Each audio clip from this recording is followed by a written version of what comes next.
حضرت عمر رضی اللہ تعالیٰ عنہ قائد خلافت ہے.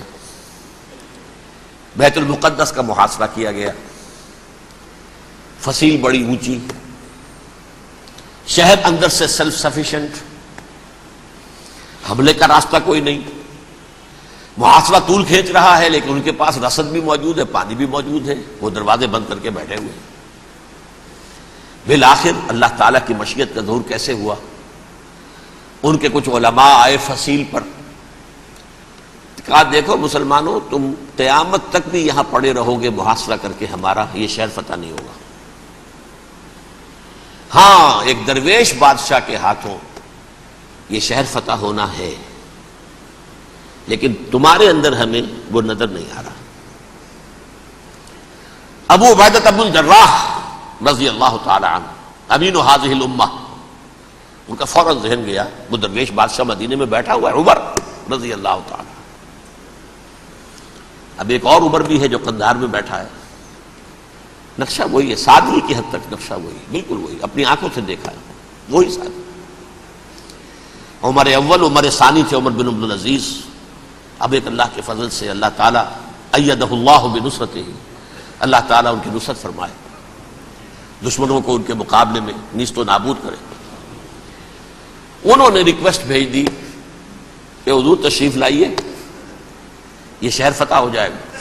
وہ ہے سفر تاریخی، اتنا طویل سفر، تقریباً 700 میل، ایک اونٹ، ایک خادم، ایک منزل پہ امیر المومنین اوپر بیٹھے، خادم آگے چل رہا ہے، اگلی منزل پہ خادم اوپر بیٹھا ہے، امیر المومنین آگے جا رہے ہیں. اور جب پہنچے ہیں تو وہ باری تھی خادم کی. انہوں نے ہاتھ جوڑ دیا، حضور خدا کے لیے تم کیا کہیں گے لوگ، وہ میرا برا حال کر دیں گے، تمہیں شرم نہیں آئی؟ امیر المومنین پیدل آگے چل رہے ہیں نکیل پکڑ کر، اور تم بیٹھے ہو اوپر براجمان ہو. حضرت عمر فرمایا الدور دورک، نہیں باری تمہاری ہے، بیٹھ. اس حال میں پہنچے ہیں. اور پھر یہ کہ ابو عبیدہ بن الجراح آئے ہیں، استقبال کیا ہے تو دیکھا ہے اس حال میں چلے آ رہے ہیں. عمر نکیل پکڑے ہوئے چلے آ رہے ہیں، اور کہتے ہیں کہ کہیں کیچڑ ویچڑ تھا، جوتے خراب ہو گئے تھے، وہ بھی اتار کے ہاتھ میں پکڑے ہوئے، کپڑے تو تھے ہی پھٹے ہوئے.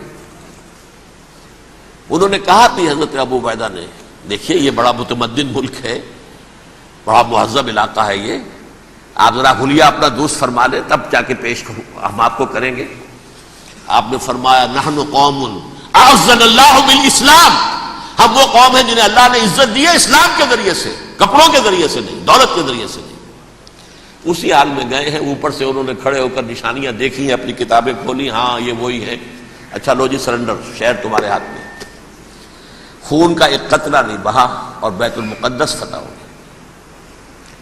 لیکن اس وقت حضرت عمر نے ایک نرمی یہ کی کہ یہودیوں کے لیے بھی اسے اوپن سٹی قرار دے دیا. یہ احسان عظیم حضرت عمر کا. اس سے پہلے یہودی آ ہی نہیں سکتا تھا، داخل ہی نہیں ہو سکتا تھا، وہاں وہ آ کر وزٹ نہیں کر سکتا تھا، زیارت نہیں کر سکتا تھا اپنے مقدس مقامات کی. حضرت عمر نے یوں سمجھیے کہ تقریباً 550 برس کے بعد ان کے لیے راستہ کھولا ہے کہ ہاں تم آ سکتے ہو، زیارت کر سکتے ہو. لیکن یہ عیسائیوں نے لکھوایا معاہدے کے اندر، انہیں یہاں آپ آباد ہونے کی اجازت نہیں دیں گے، لیکن کم وزٹ دی پلیسز، دیکھیں زیارتیں کریں اور جائیں. یہ معاہدہ حضرت عمر کا ہے رضی اللہ تعالیٰ، جو پھر خلافت راشدہ کے بعد بنو امیہ نے بھی اس کو آرڈر کیا، بنو عباس نے کیا. پھر جو ہمارے یہ ترکوں میں اندر خلافت آئی تو ترک خلفاء نے بھی اس معاہدے کی پوری پابندی کی. فلسطین میں آ سکتے ہیں یہودی، صرف زائرین کی حیثیت سے، وہاں آباد نہیں ہو سکتے. اب آئیے اگلا دور آیا حضرت عثمان کا دور خلافت. یہ ہے وہ وقت کہ اب یہود نے امت مسلمہ کی پیٹھ میں چھرا گھونپا. وہ کیسے؟ ایک یہودی عبداللہ ابن سبا اسلام کا لبادہ اوڑھ کر آ گیا، معاشرے کا جائزہ لے لیا. ان میں بنو ہاشم اور بنو امیہ میں جو پرانی کشاکش تھی اس کے کچھ نہ کچھ جراثیم باقی ہیں. اگر ان کو ذرا بھڑکا دے تو مسلمانوں میں انتشار پیدا ہو جائے. کہا یہ عثمان کون ہے؟ یہ تو بنو امیہ میں سے ہے. یہ حق تو بنو ہاشم کا ہے، خلافت ان کے پاس ہونی چاہیے، محمد کے تو رشتہ دار وہ ہے صلی اللہ علیہ وسلم۔ عوام الناس کے اندر بات پھیلنی شروع ہوئی، پھر ایک بڑی سازش کے انداز میں حضرت عثمان کے خلاف پروپیگنڈا، حضرت عثمان کے جو عاملین تھے، گورنر تھے، ان کے خلاف پروپیگنڈا، اور ایسی ہوشیاری کرتے تھے کہ کوفے میں کوفے کے حاکم کے خلاف کچھ نہیں کہنا، اجی مصر میں یہ ہو رہا ہے، اجی شام میں یہ ہو رہا ہے، اجی یہ جو عثمان ہے وہ یہ کر رہا ہے، یہ ظلم ہو رہا ہے، یہ لوٹ مار ہو رہی ہے، یہ خیانتیں ہو رہی ہیں۔ اب نہ تو اس زمانے میں مینز آف کمیونیکیشن، کیسے تصدیق کریں؟ افواہیں تو آپ آج کراچی کے اندر شروع ہو جائے تو پتہ نہیں چل سکتا کسی کو کہ کیا اس میں صداقت ہے کیا جھوٹ ہے، اور بری بات جو ہے فطرت انسانی کی کمزوری ہے وہ فوراً قبول کرتا ہے، کسی کے بارے میں اچھی بات ماننے کو تیار نہیں ہوتا لیکن بری بات تو فوراً تیار ہے۔ بہرحال یہ فتنہ انہوں نے اٹھایا، حضرت علی کی الوہیت کا فتنہ اٹھایا، حضرت عثمان کے خلاف الفتنۃ الکبریٰ برپا کیا، حضرت عثمان شہید ہوئے، اس کے بعد 5 برس تک مسلمان ایک دوسرے کی گردنیں کاٹتے رہے، باہمی خانہ جنگی ہوئی، امت کو وہ زخم لگایا ہے جو آج تک جس سے خون رس رہا ہے۔ یہ شیعان عثمان اور شیعان علی تھے جو بعد میں پھر سنی اور شیعہ ہو اور آج تک ہے۔ فتنہ کس نے جگایا؟ ایک عبداللہ ابن سبا یہودی اور اس کے کارندے، شیطان کا ایجنٹ، اور انسانوں میں سے بھی اس کے جو بھی حواریین تھے اور شیطانوں کے اندر سے بھی تھے، انہوں نے بھی اس آگ کو بھڑکایا۔ یہ آپ سوچ لیجئے کہ یہ کس نے وہ زخم لگایا؟ یہودی۔ اگلا دور آیا، خلافت راشدہ ختم ہوئی، بنو امیہ کا بھی دور کافی گزر گیا۔ طارق ابن زیاد 712 عیسوی میں حملہ کرتے ہیں اسپین پر۔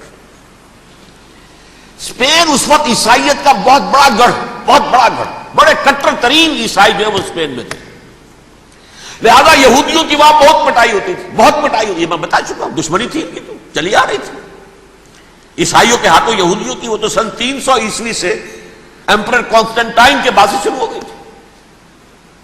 اس حوالے سے یہودیوں نے اس وقت چالاکی یہ برتی، کچھ راستے واسطے بتائے، کچھ مدد کی طارق ابن زیاد کی۔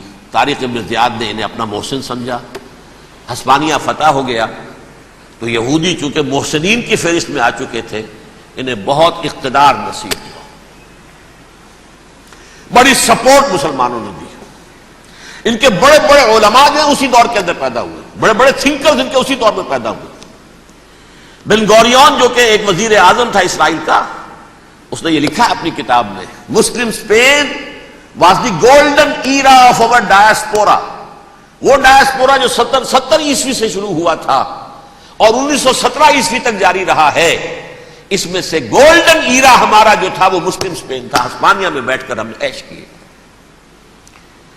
لیکن وہاں سے انہوں نے اور جو کچھ کیا، یہ تو داستان کے بہت سے گوشے ہیں، لیکن میں جس اسٹریٹ لائن میں چل رہا ہوں اس کے اعتبار سے ایک بات سمجھ لیجیے، وہاں بیٹھ کر انہوں نے اب عیسائیت کی پیٹھ میں چھرا گھونپا، پروٹیسٹنٹ مذہب پیدا کیا، تقسیم کر دیا، جیسے شیعہ سنی کی تقسیم، عبداللہ ابن سبا، رومن کیتھولک اور پروٹیسٹنٹ کی تقسیم، یہودی علماء۔ ہوتا کیا تھا، ہسپانیہ کی یونیورسٹیاں ہیں، کارڈووا میں ہے، ٹولیڈو میں ہے، گریناڈا میں ہے، غرناطہ، قرطبہ، تولیتلا، اور وہاں آتے تھے لوگ، فرانس سے چلے آ رہے ہیں نوجوان پڑھنے کے لیے، جرمنی سے چلے آ رہے ہیں، اٹلی سے چلے آ رہے ہیں، 3 ہی ملک قریب ترین پڑھتے ہیں سینٹرل جو یورپ کے ہیں۔ یہاں پر جو ہے وہ اسلام جو نور پھیلا رہا تھا اس سے بھی مستفیض ہوئے، جہالت کے جو ہے پردے ان کے وہ چھٹے، اس کے ساتھ ہی وہ یہودی وہاں ان کے اندر جو جراثیم داخل کر رہے تھے وہ اس عیسائیت کے خلاف بغاوت تھی جو اس وقت دنیا میں